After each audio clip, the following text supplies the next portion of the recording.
Hi, my name is Bernhard Ruchti and this is part number 2 of my introduction to Franz Liszt's great Fantasy and Fugue on ad nos, ad salutarem, undam for organ. In the first segment I gave some sort of introduction to the whole piece, and in this segment I'm going to be talking about the actual composition.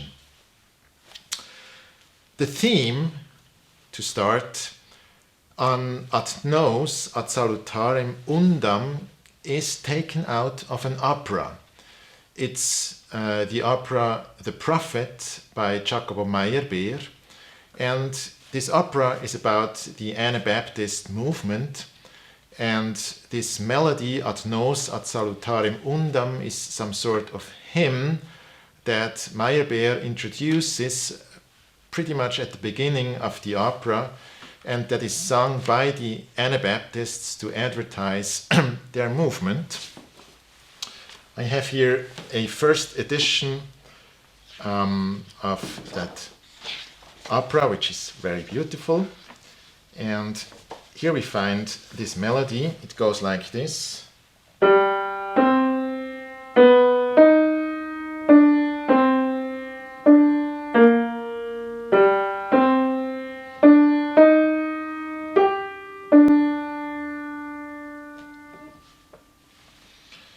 So this is the theme. It was changed a little bit rhythmically by Franz Liszt. I'm going to talk about that more later. So Meyerbeer finished this piece in 1849, and it was premiered in Paris in 1849, and it was probably one of the biggest successes ever in the history of the opera in Paris for sure, but maybe in all over Europe, so to speak. And according to the fashion of the time, shortly after that premiere, lots of arrangements, transcriptions, paraphrases, and things like that were published, mostly for the piano, some for other instruments, that on one hand served to make the opera more popular, but on the other hand, of course, it was also a way to make money out of the success of that opera. So it was basically the radio or the internet of the 19th century. Franz Liszt contributed also something about that. In summer 1849, he composed 3 pieces for the piano, which he called Illustration du Prophète, so illustrations of the prophet. It's some sort of a mix between paraphrase and arrangement of certain themes out of that opera. He sent those compositions to his publisher Breitkopf and Härtel, and they were published in spring, I believe, 1850. After that, he wrote to his publisher that he thinks that he has done enough for that opera, particularly since there was already an overwhelming number of other compositions on the market, and he said that he would finish that now. We don't know the reason why he started more than half a year later to compose an organ piece. Actually, with that compositions there are more than one mysteries connected. At first, we don't know why he would start composing for the organ at all. We know that the organ was an instrument he was interested in, but that was his first organ work ever written, and we don't know why he started doing that. There is a name that shows up twice in his letters of an organist called Ferdinand Breunung, and he says something that he wrote that piece for him, but we don't know any details about that, particularly because this name doesn't show up anymore later on in his correspondence. So we don't know the reason why he would start writing a composition for the organ. We also don't know why he didn't just write some organ work, but an organ work of really gigantic dimensions. It lasts 45 minutes. It's a huge thing. It's much longer than any other organ work written before. So we don't know the background of that. And we also don't know why he did not take a theme of his own, but a theme out of an opera, of that opera written by Meyerbeer. So there are some mysteries connected to that composition. Anyway, he ended it on October 30th, 1850, and for some reason he waited for more than 1 year to send that piece to his publisher. He did that towards the end of the year 1851. It was then published in 1852, in the summer, I believe, in a version for organ and for piano four hands. And it's actually in the same print, so it's also a quite unique print situation we have here. It seems that Franz Liszt, shortly after the publication of that piece, looked for an opportunity to have it performed. He himself did not really play the organ. Sometimes he did some organ playing, but not on a really professional level. So he started a collaboration with one of his students called Alexander Winterberger. Winterberger was one of his first and also one of his best students in Weimar. He was an excellent pianist, and he also had some interest in the organ and took organ lessons in Weimar.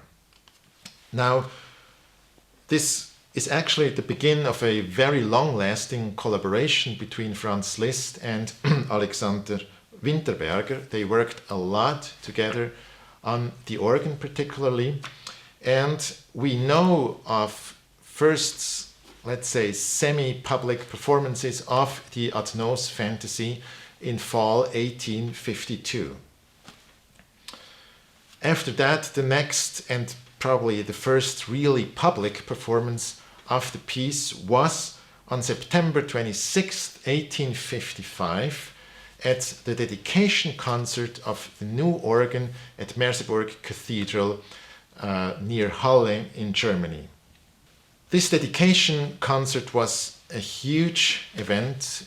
The organ itself caused quite a sensation. Liszt was friends with the organist at Merseburg Cathedral, and he was involved right from the start in all those dedication activities. At first, Liszt planned to compose a new piece for that dedication concert, which should be his prelude and fugue on the name of Bach. But he was unable to finish it on time, so he decided to have Alexander Winterberger perform his big Ad Nos Fantasy. We know that he went to Merseburg several times with Winterberger to work on that piece at the actual organ. He talks himself about coming up with a very sophisticated registration, and he worked there with Winterberger really for days. So as a result, the interpretation that Winterberger delivered at the dedication concert can be regarded as entirely how Liszt had it in his mind, which is a pretty extraordinary situation. Now, that concert took place on September 26, 1855, and after the concert, like so many press reviews or personal statements and letters, also by Liszt himself, speak most highly of Winterberger's accomplishment and playing, pointing out his virtuosity particularly. Liszt says, among other things, that Winterberger can achieve things with his feet that others don't know how to do with their hands. So he and many other people were very impressed by Winterberger's playing. Hans von Bülow even spoke of a true revolution of the organ playing after that and other concerts. We will talk more about that interpretation in the third part.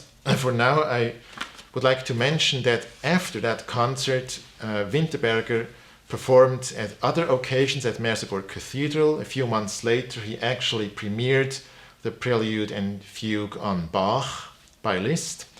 And in 1856, he did a concert tour to the Netherlands with Ad Nos and the Bach Prelude with an immense success. So the newspapers in the Netherlands are full of really excited reviews about those concerts. The work himself, Ad Nos, had a big impact on organ music in general. In the second half of the 19th century, for instance, César Franck or Max Reger are clearly influenced by that composition. It was probably for the first time that someone had really achieved a truly symphonic and at the same time pianistic style on the organ. Now the big question is, what did Winterberger actually do in Merseburg? What can we find out about his interpretation?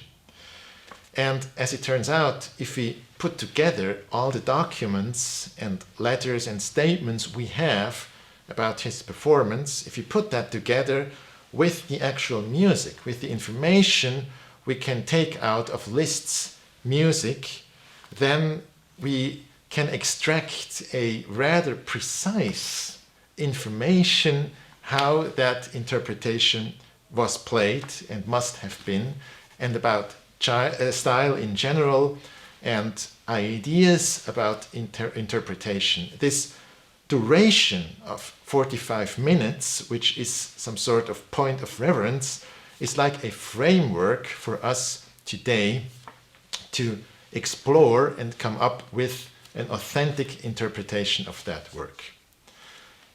About that fascinating topic I'm going to talk in the next segment of this introduction. Please subscribe to my channel, don't forget to like and ring the bell to get notified when there's any news.